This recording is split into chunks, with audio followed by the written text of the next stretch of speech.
સ્વાધ્યાય 8.1 ધોરણ 10 માં એમાં પહેલો પ્રશ્ન છે ત્રિકોણ એબીસી માં ખૂણો બી કાટખૂણો છે. ત્રિકોણ કયું લેવાનું છે આપણે? એ બી સી. એમાં ખૂણો બી કેવો છે? એમાં એબી ની કિંમત તમને આપવામાં આવી છે 24 સેન્ટીમીટર, બીસી ની તમને 7 સેન્ટીમીટર કિંમત આપવામાં આવી છે. સેમી બસ સેમી છે, સામી નથી. તો નીચેના ગુણોત્તર શોધવાના છે. તમારે શોધવાનું છે sin a cos a, sin c cos c. તમને શું દેખાય છે આમાં ડિફરન્સ? તમારે ફાઇન્ડ શું કરવાનું છે? જુઓ, sin a અને cos a. બીજું શું શોધવાનું છે? તો આપણને અહીંયા એંગલ ચેન્જ એટલે આન્સર ચેન્જ થશે, હે ને? પણ આપણો પહેલો નિયમ શું કહે છે? શું કહે છે નિયમ? ત્રિકોણની ત્રણે બાજુના માપ મને ખબર હોવા જોઈએ. એમાં હાઇપોટેન્યુસ તો હોવો જ જોઈએ ને. તો આપણે પાયથાગોરસનો નિયમનો ઉપયોગ કરીને શું ફાઇન્ડ કરીએ? AC square equal to AB square plus, તો મારી પાસે AB ની કિંમત 24 છે, આ 7 નો વર્ગ છે, કાલે જ વાત કરેલી 576 પ્લસ 49 ઇઝ ઇક્વલ ટુ 625 ને 625 નું વર્ગમૂળ શું થાય? અને ઈઝી છે ને, 25 નું 5, 2 તાલી 6 એટલે 2. 25 નું 5 થઈ જાય. 6 ના અવયવ આગળ પાછળની સંખ્યા હોવી જોઈએ. 2 તાલી 6, તો 2 જે નાની સંખ્યા ની જવાબ આવે. આવી ગયો જવાબ. પણ હવે ક્યારે પોસિબલ છે? છેલ્લે 25 હોય ત્યારે. 25 સેમી આવી ગયું. હવે મારે sin a લેવું છે. તો sin a માટે આ a થઈ ગયું. તો સામેની બાજુ ઓપોઝિટ સાઈડ અપોન હાઇપોટેન્યુસ એટલે AC એટલે 7 ના છેદમાં અને cos a.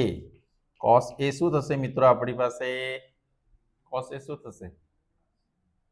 પાસેની બાજુ, એંગલ A ની પાસેની બાજુ, બરાબર છે? AB 24 ના છેદમાં, અને કીધું છે ને આપણે sin અને cos નો જવાબ હંમેશા કેવી સંખ્યા આવશે? શુદ્ધ પૂર્ણાંક આવશે. ક્લિયર?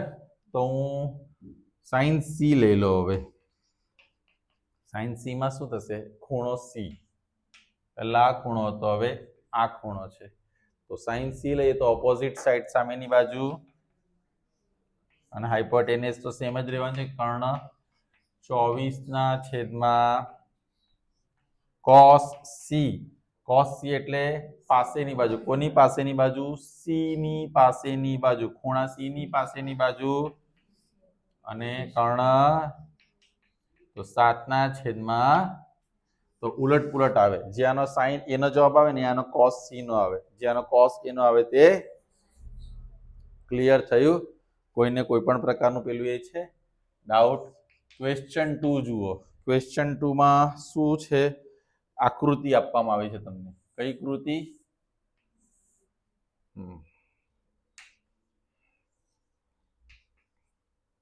12 સેમી અને 13 સેમી. બરાબર? તમારે પ્રૂવ કરવાનું છે કે tan P minus cot R નો જવાબ શું આવશે? What will be the answer? પાક્કું? જોઈએ તો આપણે પહેલા તો શું જોઈશે આપણને? ત્રણે બાજુઓ જોઈએ. એટલે આપણે કયો નિયમ વાપરીએ? પણ ડાયરેક્ટ હવે QR સ્ક્વેર મારે ફાઇન્ડ કરવું હોય તો શું કરવાનું? પહેલા કોનો સ્ક્વેર લખવાનો? અને અહીંયા એટલે 13 નો વર્ગ માઇનસ 12 નો વર્ગ, 169 માઇનસ 25 નો તો આપણને ખબર જ છે શું આવશે? QR 5 આવી ગયું સેન્ટીમીટરમાં. બોલો, આમાં કોઈને લોચો છે? હમણાં સુધી પાયથાગોરસ તો આવડે છે ને બધાને? ગ્રેટ. હવે મારે આની વાત કરવી છે. tan P minus cot R. જો એંગલ બંનેના અલગ અલગ છે. tan P લઈએ આપણે. પહેલા એંગલ P લઈએ. તો P માટે tan નું સૂત્ર શું છે? સામેની બાજુ છેદમાં, અહીંયા પણ સામેની બાજુ અહીંયા શું લખીશું આપણે? P. ને પાસેની બાજુ પણ શું લખીશું? અહીંયા સામેની બાજુમાં શું લખીશું? કોની સામેની બાજુ? ઓકે, પાસેની બાજુ કોનું? R. અને સામેની બાજુ પણ કોની લઈશું આપણે? ચલો હવે P ની સામેની બાજુ. P ની સામેની બાજુ કઈ છે? પાસેની બાજુ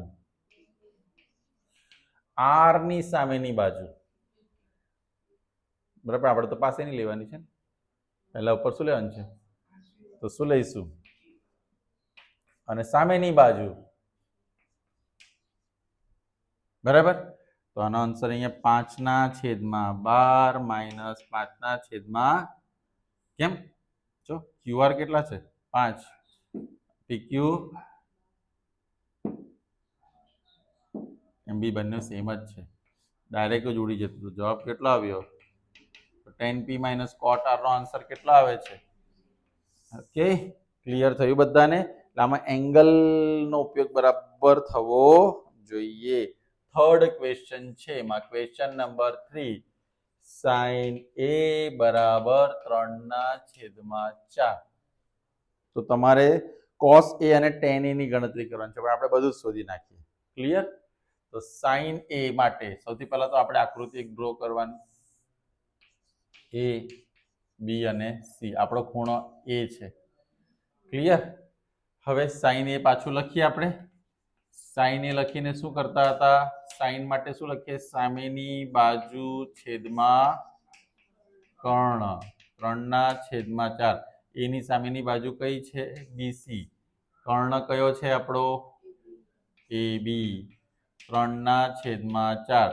તો bc ના છેદમાં 3, ab ના છેદમાં 4 બરાબર, તો bc બરાબર કેટલા કે આવશે, ab બરાબર, તો લખી દઈએ bc બરાબર 3k, ab બરાબર 4k. તો મારે આ ફાઇન્ડ કરવાનું ને ac. ac કેવી રીતે ફાઇન્ડ કરીશું, ac સ્ક્વેર બરાબર ab સ્ક્વેર માઇનસ,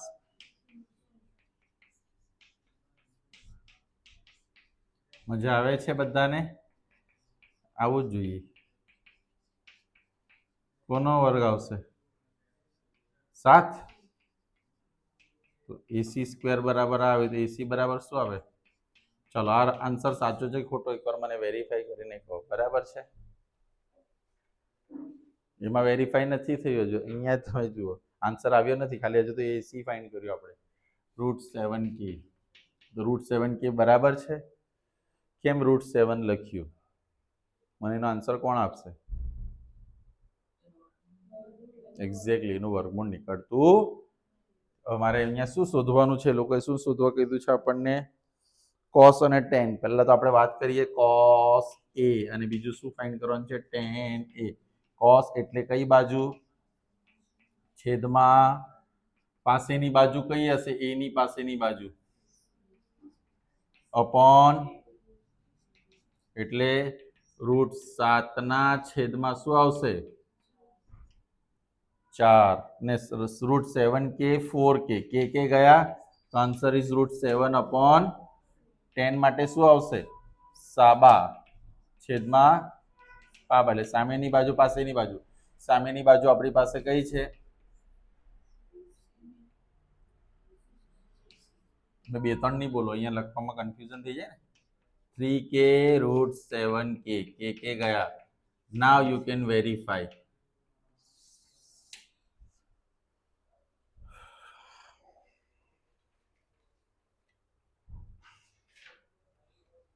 આજે થઈ જશે એવું રાખજો. બરાબર છે ને, થેન્ક યુ. ક્વેશ્ચન 4. ક્વેશ્ચન 4 શું કહે છે, 15 cot a = 8. મજા આવશે હવે. આવું જોઈને લોકો ગભરાઈ જાય, પણ ગભરાવાની જરૂર. cot a = 8/15 કા આવી જશે. શું ફાઇન્ડ કરવાનું છે એમાં, sin અને sec a. તો આપણે આકૃતિ ડ્રો કરી દેવાની, જેથી આપણું વિઝન બરાબર ક્લિયર થઈ જાય. a b c, angle a theta છે. હવે કોટ માટે હું શું લખીશ, પાસેની બાજુ છેદમાં 8/, તો પાસેની બાજુ આના માટે કઈ આવશે, ab. સામેની બાજુ કઈ આવશે, 8/15. ક્લિયર થાય છે. ab/8 bc/15 બરાબર કેટલા આવશે, આટલી ખબર પડી. હવે હું શું લઈશ? AB બરાબર 8K, BC બરાબર 15K. તો AB બરાબર 8K, આ 15K. તો આપણે શું ફાઇન્ડ કરીએ? AC square equal to AB square plus 8K નો વર્ગ વત્તા 8 એટલે કેટલા થશે? 200 ને તો કેટલા થશે? 289 K નો સ્ક્વેર AC સ્ક્વેર. તો AC બરાબર આવશે 17K. AC બરાબર કેટલા આવશે? હવે ને 17 નો વર્ગ કેટલો થાય? 289 થાય. પાક્કું? હવે તમારે શું ફાઇન્ડ કરવા કહ્યું છે? એ લોકોએ આપણને સાઇન અને સેક. તો સાઇન A અને શું ફાઇન્ડ કરવાનું છે? સેક A. સાઇન A એટલે સામેની બાજુ છેદમાં. તો સામેની બાજુ એટલે કઈ આવશે આપણી પાસે? BC. કર્ણ કયો આવશે? AC. કર્ણની વેલ્યુ આપણે શું ફાઇન્ડ કરી? 17K. ચલો તો BC કેટલા આવશે? 15K ના છેદમાં 17K. કાકા ગયા 15 ના છેદમાં સેક A. સેક A માટે શું લઈશું આપણું? કર્ણના છેદમાં પાસેની બાજુ. કર્ણ કેટલું છે? AC. પાસેની બાજુ શું છે? AB. તો AC ની કિંમત 17K, નીચે કેટલા K? 8K. K ગયા 17 ના છેદમાં 8. That's it. આનો જવાબ આવ્યો તમારો સાઇન અને સેક. બોલો, આમાં કોઈ કંઈક પ્રશ્ન પૂછવો છે મને? નહીં. ચોક્કસપણે સાચું કહો છો. ક્વેશ્ચન 5 તમારે કરવાનો છે. એમાં એમ કહ્યું છે સેક A. ક્વેશ્ચન 5 તમારા હવાલે. સેક A બરાબર 13 ના છેદમાં 12. તો બાકી બધું 5 વસ્તુ શોધવાની છે તમારે. બરાબર ને? આ સાઇન કર્યું એવી રીતે સેક પણ તમારે કરવાનો આવશે. અહીંયા સાબાના કર્ણના છેદમાં પાસેની બાજુ. ક્લિયર થયું બધાને? આવડશે? પાક્કું ને? ચાલો ક્વેશ્ચન નંબર 6 આપણે કરાવીએ. ક્વેશ્ચન નંબર 6 શું કહે છે? A અને B એવા લઘુકોણો છે. A અને B લઘુકોણ છે, જેને કારણે શું થાય છે? cos A બરાબર શું થાય છે? cos B. તો સાબિત કરો કે A બરાબર B. શું સાબિત કરવાનું છે તમારે? A બરાબર B સાબિત કરવાનું છે. ચલો આમાં શું કરી શકાય?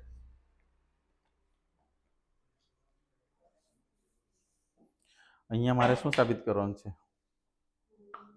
આકૃતિ દોરીએ આપણે.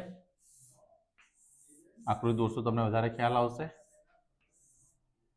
A B અને અહીંયા cos A માટે સૂત્ર શું લઈશું આપણે? પાસેની બાજુ કોઈ ખૂણા A ની. બરાબર ને? અને અહીંયા શું લઈશું? કર્ણ. અહીંયા ખૂણા B ની કઈ બાજુ? છેદમાં. તો ખૂણા A ની પાસેની બાજુ કઈ આવશે? કર્ણ કયો આવશે? ખૂણા B ની પાસેની બાજુ કઈ આવશે? કર્ણ શું આવશે? બંનેમાંથી અમિતાભ બચ્ચન ગયું AB. તો શું રહ્યું? AC બરાબર. હવે આ બે બાજુ સરખી. તો AC ની સામેનો ખૂણો કયો? B. BC ની સામેનો ખૂણો કયો? આવી ગઈ.